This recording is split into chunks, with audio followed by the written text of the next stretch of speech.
رسول اللہ صلی اللہ علیہ وسلم جو ہے وہ اپنی کمر کس لیا کرتے، روزوں کی جو ہے وہ کثرت ہو جاتی. سلف صالحین کے بارے میں پتہ چلتا ہے کہ وہ اس رمضان کے آنے سے 6 ماہ قبل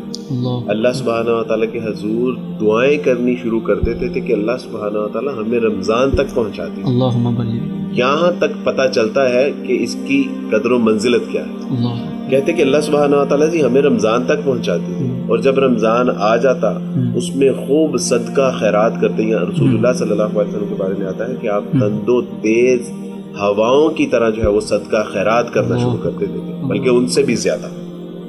جب رمضان گزر جاتا نا تو پھر وہ راتوں کو اٹھ کے اللہ کے حضور ہاتھ اٹھا کے دعا کرتے تھے کہ اللہ سبحانہ وتعالیٰ یہ جو رمضان کا مبارک مہینہ آپ نے ہمیں عطا فرمایا، اس میں کی ہوئی عبادات کو قبول فرما لی، اور آئندہ 6 ماہ ان دعاؤں میں اپنے جو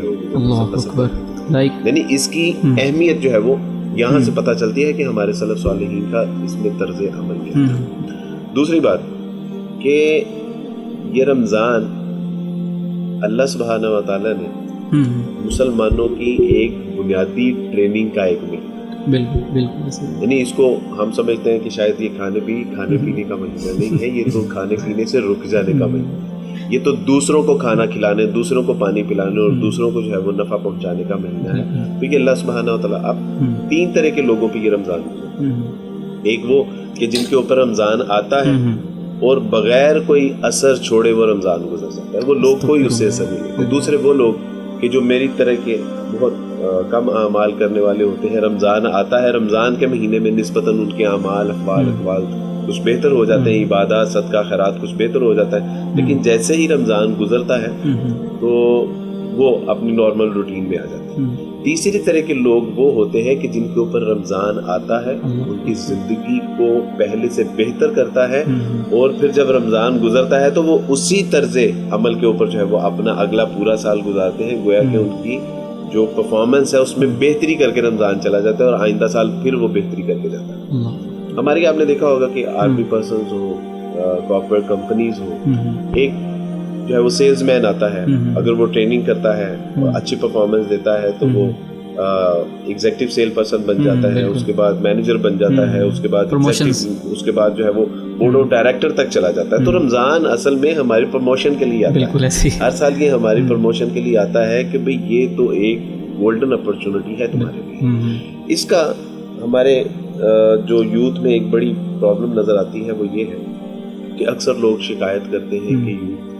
روزہ نہیں رکھتے. میں ان سے کہتا ہوں کہ یوتھ کی طرف سے میں آپ سے معافی مانگتا ہوں، جس یوتھ نے روزہ نہیں رکھا، گو کہ ایک روزہ فرض جو ہے اس کو چھوڑنے کی وجہ سے آپ ساری زندگی بھی روزے رکھیں نا تو اس کی کمپنسیشن نہیں ہو سکتی، اس کا کفارہ نہیں ہم ادا کر سکتے. اچھا، میں یہ عرض کرتا ہوں کہ کیا ہم نے اس یوتھ کو بتایا کہ اس رمضان کی فضیلت، کیا ہم نے اس یوتھ تک، میں نے اپنے ان بہن میں اس کا مجرم ہوں، اپنی یوتھ کا میں مجرم ہوں کہ میں نے ان تک یہ نہیں بات بتائی کہ بیٹا اس رمضان کی فضیلت کیا ہے. یہ جو ایام رمضان ہے بلکہ ساعات رمضان ہے، اس کی ایک ایک گھڑی، ایک ایک لمحہ، ایک ایک پل اتنا اللہ سبحانہ و تعالیٰ کے نزدیک قیمتی، محبوب اور مقصود ہے کہ جس کا تصور بھی نہیں کر سکتے. اس کا ایک حدیث سے اصل اندازہ ہوتا ہے کہ رسول اللہ صلی اللہ علیہ وسلم نے ایک بار قدم رکھا ممبر پہ اور کہا کہ آمین، دوسرا قدم رکھا تو کہا کہ آمین، تیسرے سٹیپ پہ قدم رکھا تو کہا کہ آمین. صحابہ اکرام رضوان اللہ اجمعین نے دیکھا حدیث کا مفہوم ہے، فرمایا کہ اللہ کے رسول صلی اللہ علیہ وسلم یہ پہلے کبھی ایسا ہوا نہیں، کوئی دعا بھی نہیں مانگی، کوئی بد دعا بھی نہیں مانگی، اور آپ نے آمین فرمایا. تو اب اس کی امپورٹنس کو سمجھیے گا. رسول اللہ صلی اللہ علیہ وسلم کے پاس جبرائیل آئے، اور جبرائیل اپنی مرضی سے آتے ہیں، اللہ کے حکم سے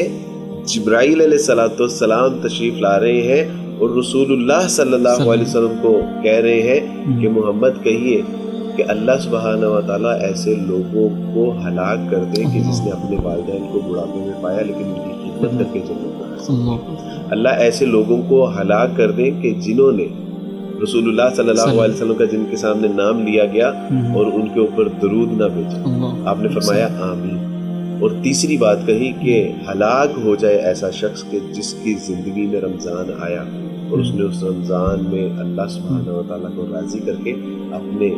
اللہ کی جنتوں کا جو ہے وہ حصول لازمی نہ کروا لیے، یا جنتوں کا جو ہے وہ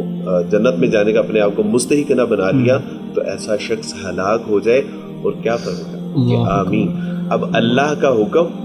جبرائیل علیہ السلام آ رہے ہیں، رسول اللہ صلی اللہ علیہ وسلم اس بد دعا کے اوپر آمین کہہ رہے ہیں۔ اب مجھے بتائیے کہ اس میں کوئی شک رہ جائے گا؟ اب اس کی امپورٹنس اتنی ہے کہ اللہ سبحانہ و تعالیٰ کہہ رہے ہیں کہ وہ چل رہے ہو، وہ تمہیں اتنا باریک مہینہ تمہارے اوپر سایہ فکر کیا کہ جس میں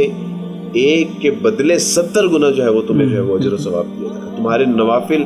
جو ہے وہ فرض کے درجے کو چلے جاتے ہیں، اور فرض جو 25 گنا ہوتا ہے اس کا اجر وہ 70 بلکہ 70 سے بھی کہیں زیادہ جو ہے وہ چلا جاتا ہے۔ تو اس